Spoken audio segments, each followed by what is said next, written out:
Utopian Chronicles War of the Five Kingdoms, Episode 2. A new war begins. The hunt was on for the UBO as the Androscan Space Fleet, led by the Grand General Hugh and the hero Maverick, searched for the Almada ship. Maverick, looking at his tracker. Why is this taking so long to find them? The Madonian ship, a Madonian ship.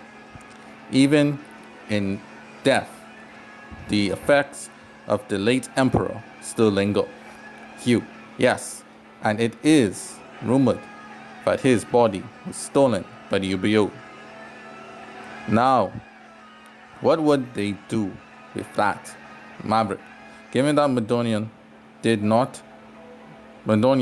in his last days as the last person to see the forbidden knowledge, who knows what powers they can get out of that body. Now that Marcus is with them, and we still don't know whom from our past has joined them. We are diving into a sea blind.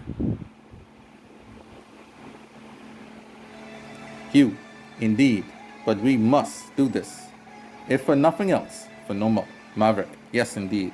Although I never met her, I know that she is looking down on us right now, blessing this operation. Just when they picked up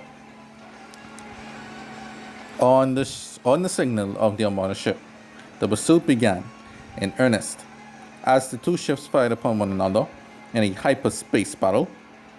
Just then, the ship blasted through the portal. It was a portal to the dimensions. To avoid being led into a trap, the kingdom forces stopped their pursuit and alerted the king of Androsica.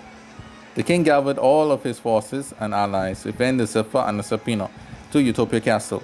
There, they planned to work as separate forces to hunt down and defeat the UBO and to confront the forces of Chevalier. The king ordered the Cecilia and the Bobayara to take the east of the dimensions. The Serpina would hold the south, the Zephyr would hold the west, and the main empire the north. Then they were to run into one or both of their foes, the UBO or the NDP, the New Dimensional Planes forces. After the meeting, the leaders of the Serpina and the Zephyr chatted. MSC. Well then, it looks like we have to fight side by side again. Zen. Indeed, old rival. We haven't done this since our time with that sick GDI. MSC. Yeah. And the floor came out from them as well. And he ended up ruling the entire universe. And not us. Poking his shoulder. Doesn't that make your blood boil, Zen? Zen, don't touch me. But I must admit, it is at first. But now, I'm over it. MSC. So you think being the godfather of the king's daughter is going to heal that scar inside you? Only you and I know about your hatred for being used in another's ambitions. Don't you just wish to be free to do what you wish to do instead of saying, enough MSC. I no longer have those feelings. If I were you, I would do the same. Now I'm going to prepare my army for war. Just then, Zen left in a hurry. MSC's relative and second in command, MSC Ka, had walked up to MSC Ka. So he's still holding back, my lord? MSC, yes. But can you blame him? Even if we were to combine our forces, we still would be crushed by Androsica. MSC Ka.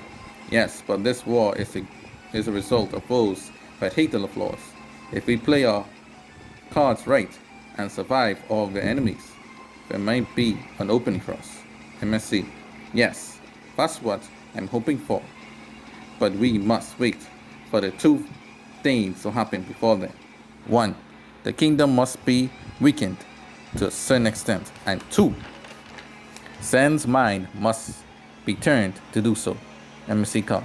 And if he doesn't, what would you do? Would you do it for him? MSC. Well, we don't have that much manpower or clout like Zen has. If only in this war we can grow our forces, maybe perhaps a strong ally on our side. Days after that conversation and the mobilization of the Androsican, Sifra, and Serapina kingdoms, back in the new dimensional planes, Chevalier and his bodyguard, Devi, was sitting under a local prophet as he heard what his future, behold, this war, beyond this war, was going to be.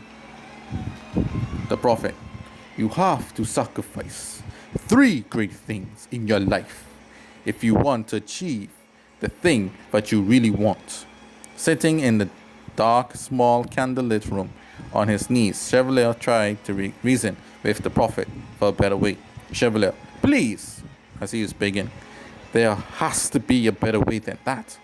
The prophet, no child, you must sacrifice 3 things. 1, the one that you're most loyal to. 2, the one that you care about most. At that moment, Chevalier looked at Devi. And 3, you must sacrifice yourself. Devi, no, I shall, and must protect my lord. How must he sacrifice himself? Prophet, I cannot say, but when the time comes, your master, Chevalier, will know what to do. Chevalier, getting up. I understand what I must do. Thank you, Prophet. After leaving the Prophet's house, Chevalier talked to Devi. Chevalier, it wasn't right for you to interfere in the prophecy, but your heart was in the right place, so I thank you. Devi, forgive me, my lord, and you're welcome. So how are you going to do this? Chevalier, well, this upcoming conflict will not be it, but the conflict to come would. This is the only test. This is only to test the strength of the Androsica Empire. Devi, so should we get our Kichu guys in on this as well? Or on one to come? Chevalier, no, not yet. We have our Mott guards, our Kenta Max, and football with us. That should be enough for this. I don't want to overplay my hand just yet. Besides, the UBO are the main enemy. When they finally turn their attention to us, the divisions and cracks would have already been synced in.